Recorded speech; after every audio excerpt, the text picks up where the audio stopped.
Bonjour à toutes et à tous, bienvenue sur un nouvel épisode de ma chaîne YouTube consacrée à l'eau alcaline ionisée. Alors je vous le rappelle, cette chaîne YouTube ne fait aucune allégation médicale.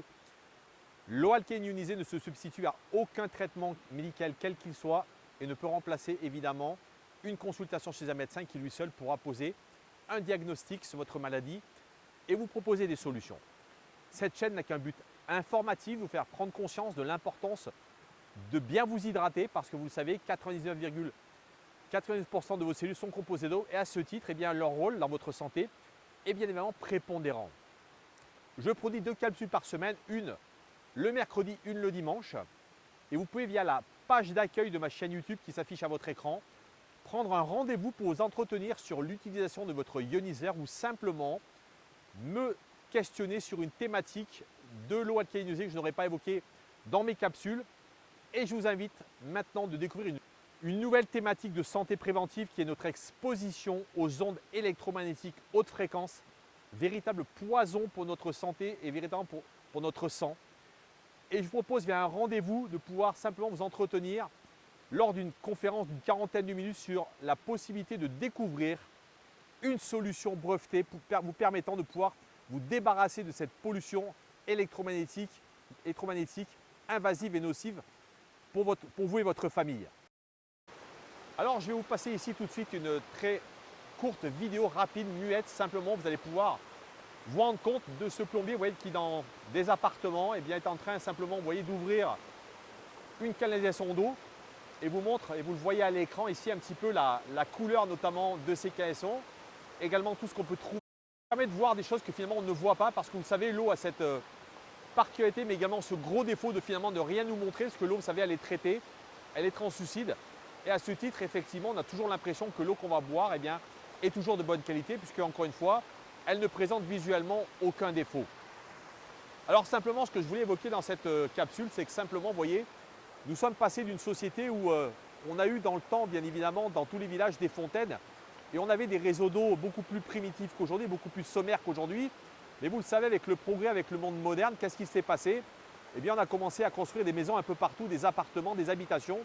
Et à ce titre, on a construit un réseau extrêmement complexe de tuyaux un peu partout, qui fait qu'à l'heure d'aujourd'hui, effectivement, nous avons dans beaucoup d'habitations, beaucoup de tuyaux. Et à ce titre, effectivement, tous ces tuyaux, on a besoin de les entretenir. Et j'ai regardé récemment une statistique qui nous dit qu'aujourd'hui, vous voyez, on considère que statistiquement, des canalisations sont prévues pour durer 150 ans. Alors, je vous laisse simplement imaginer, regardez où vous habitez. Mais vous verrez que notamment dans les grandes villes, je pense, il y a bien évidemment des canalisations qui sont beaucoup plus anciennes que ça. Et simplement, il faut vraiment vous rendre compte qu'aujourd'hui, pouvoir régulièrement renouveler ce parc, ça coûte beaucoup d'argent aux collectivités et c'est souvent quelque chose qui est extrêmement compliqué. Le deuxième aspect sur ces canalisations, c'est évidemment également, vous le savez, l'eau qui est un puissant solvant. Et à ce titre, les pouvoirs publics, qu'est-ce qu'ils ont prévu pour justement éviter cette corrosion et le fait que cette eau puisse potentiellement trouer ces canalisations, c'est bien d'y mettre du chlore. Le chlore, évidemment, ça va faire monter l'eau du pH. Et à ce titre, l'eau étant moins acide, elle sera beaucoup moins corrosive. Effectivement, on le sait, l'eau, au fil du temps, malgré le chlore, va de toute façon, d'une certaine manière, abîmer ces canalisations, donc obligeant effectivement les pouvoirs publics à pouvoir les changer au bout d'un certain temps.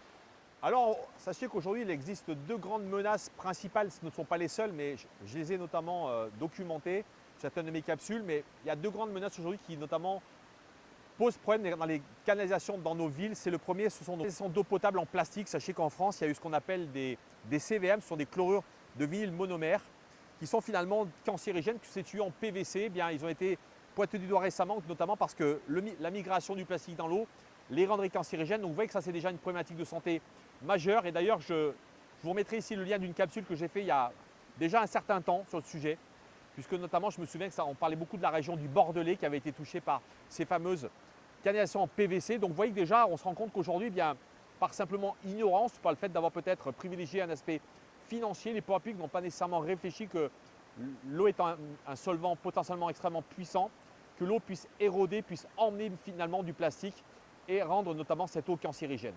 La deuxième, vous la connaissez, c'est le plomb. Sachez que le plomb a été utilisé pendant très longtemps.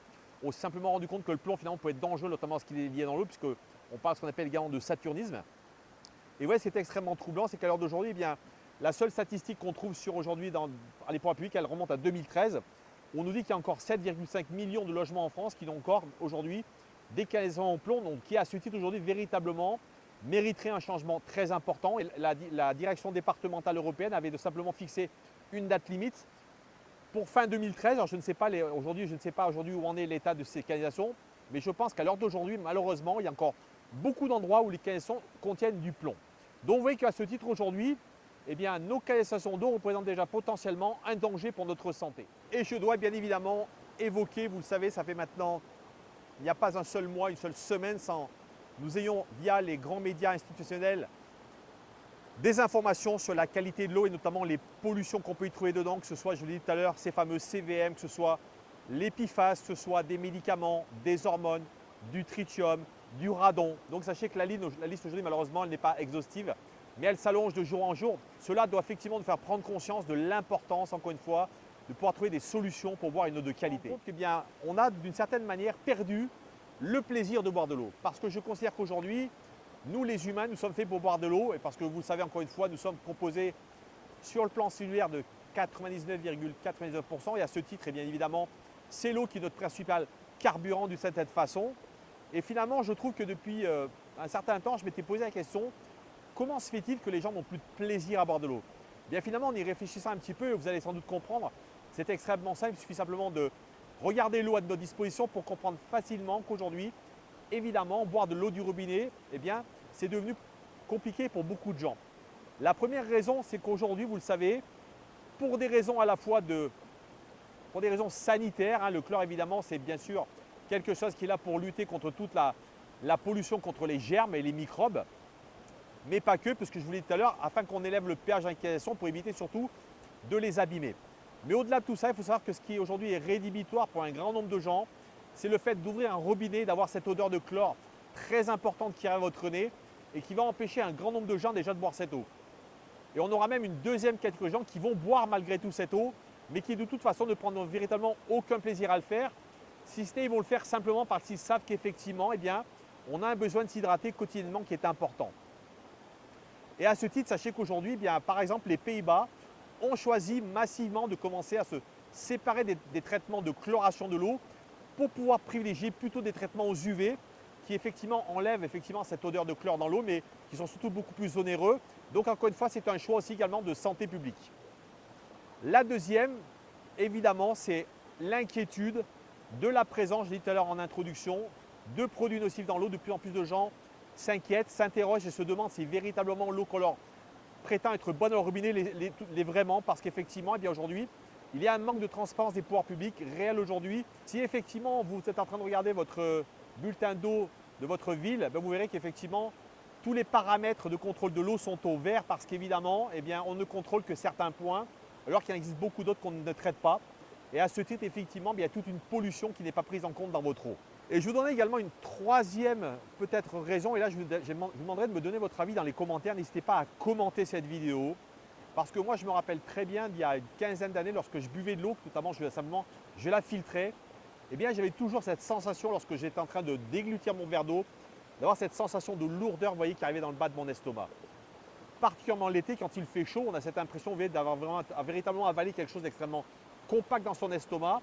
Et à ce titre, effectivement, eh bien, ça peut être également un élément qui peut nous empêcher de boire une grande quantité d'eau. Alors finalement, quelle solution? Eh bien, je considère qu'on a ici entre les mains, avec l'eau alcalinisée et un ioniseur qui, vous le savez, va permettre d'obtenir cette eau, eh bien, véritablement un outil qui va répondre à pratiquement toutes les problématiques dont je viens d'évoquer. La première, évidemment, c'est déjà de pouvoir rendre votre eau délicieuse via un traitement donc, de filtration à charbon actif à 3 étages de qualité médicale qui va débarrasser l'eau déjà de toutes les substances nocives, chlore, rouille, plomb et fluve, nitrate et phosphate, via notamment la partie résiduelle de l'eau acide qui est provoquée par la ionisation. Et donc qui à ce titre va permettre à l'eau de ne plus avoir d'odeur, ni de couleur particulière. Et à ce titre, la rendre déjà beaucoup plus agréable à consommer avec effectivement cette odeur de chlore qui n'est plus présente. Et également un point extrêmement fort, sachez qu'une eau effectivement débarrassée de ces polluants, eh bien, le gros avantage d'un ioniseur, c'est que vous voyez l'eau qui est souvent très bonne dans beaucoup d'endroits en France. Sachez, je l'ai souvent dit, on a cette chance, la France est un pays d'eau qui est reconnu dans le monde aujourd'hui, cette très grande Notoriété sur le plan des eaux, vous savez qu'on on parle des Alpes, on parle des Pyrénées, on pourrait parler des Vosges, donc on a des eaux de renommée internationale. Et à ce titre, eh bien, partout dans nos villes, on a évidemment des eaux de qualité bien minéralisées de manière équilibrée, notamment en minéraux divers et variés. Eh bien, la chance que vous avez avec ce Ionizer, c'est que la filtration va donc laisser passer cet équilibre et cette composition des minéraux sans la modifier. Et ça, c'est très important parce que ça voudra dire que simplement, eh bien, l'eau que vous n'aimiez pas malgré son chlore, eh bien, elle aura toujours la même texture, le même goût. Chaque eau, bien évidemment, en fonction de son terroir, va avoir un goût particulier. L'eau ici en montagne, ici dans le Vercors, eh bien, cette eau elle a plutôt un goût de roche, un goût effectivement d'eau de montagne, comparativement en ville où les eaux sont chargées en minéraux complètement différemment. Donc à ce titre, vous voyez, c'est un très gros avantage de pouvoir finalement conserver la qualité originelle des eaux de nos terroirs que nous avons en France. La cerise sur le gâteau, et ça vous le savez, j'en parle régulièrement, c'est, vous savez, on parle que cette eau effectivement a un poids moléculaire différent. Bon, vous savez, cette théorie, encore une fois, elle est bien évidemment, c'est une théorie élaborée par Myu-Shik Jeon, un Coréen, qui nous parle de ce côté hexagonal de l'eau qui donc permet à cette eau d'être hautement assimilable. Et bien qu'est-ce qui se passe? Dès l'instant où vous êtes en train de consommer un verre de cette eau, vous allez vous rendre compte de sa légèreté, de sa fluidité. Et ça va effectivement vous permettre de retrouver plaisir à boire une eau délicieuse, de qualité, qui va véritablement vous hydrater en profondeur. Et à ce titre, j'aimerais simplement vous donner peut-être quelques superlatifs qu'on a gentiment accepté de me donner via notamment des consommateurs utilisateurs. Et vous voyez, j'ai une de mes amies qui m'a dit récemment que c'est une eau qui a de la douceur, de la densité, de la richesse, qui crée de l'apaisement et qui donne envie d'en reboire. Vous voyez, je trouve que dans cette phrase, finalement, on retrouve pratiquement tout quels sont, à mon avis, les principaux superlatifs, que ce soit la légèreté, la finesse, une eau également qui a un goût très intéressant, très légère, et donc qui à ce titre ne va pas créer cette lourdeur classique que nous avons sur l'estomac, que ce soit d'ailleurs pour des eaux du robinet, mais également les eaux en bouteille, qui, je vous le rappelle, malheureusement, sont complètement désactivées sur le plan minéral par la présence notamment de ce plastique qui va migrer dans ces bouteilles. Dernier élément qui pour moi est très important, c'est qu'aujourd'hui, lorsqu'on retrouve du plaisir à boire de l'eau, eh bien évidemment ce que ça induit de facto, c'est que nous allons arrêter de boire des boissons de substitution que sont les boissons sucrées, les boissons gazeuses, le thé, le café, les boissons sportives, les sodas, tout ce que finalement l'eau du robinet nous a amené à consommer parce qu'on avait véritablement ce désamour pour cette eau. Et bien là, on va pouvoir retrouver le plaisir de boire de l'eau avec effectivement derrière bien tous les avantages de ne plus boire toutes ces boissons qui, je vous le rappelle, sont oxydantes, sont sucrées, sont acides et qui finalement sont véritablement le combo majeur pour véritablement l'acidité qu'elle produit sur le plan de nos cellules et de nos tissus. Alors je vous le rappelle, l'eau alcaline ionisée, c'est trois propriétés. La première, c'est une eau alcaline qui, comme un buvard, va tamponner l'excès d'acidité de votre corps, mais également renforcer le niveau de vos tampons alcalins.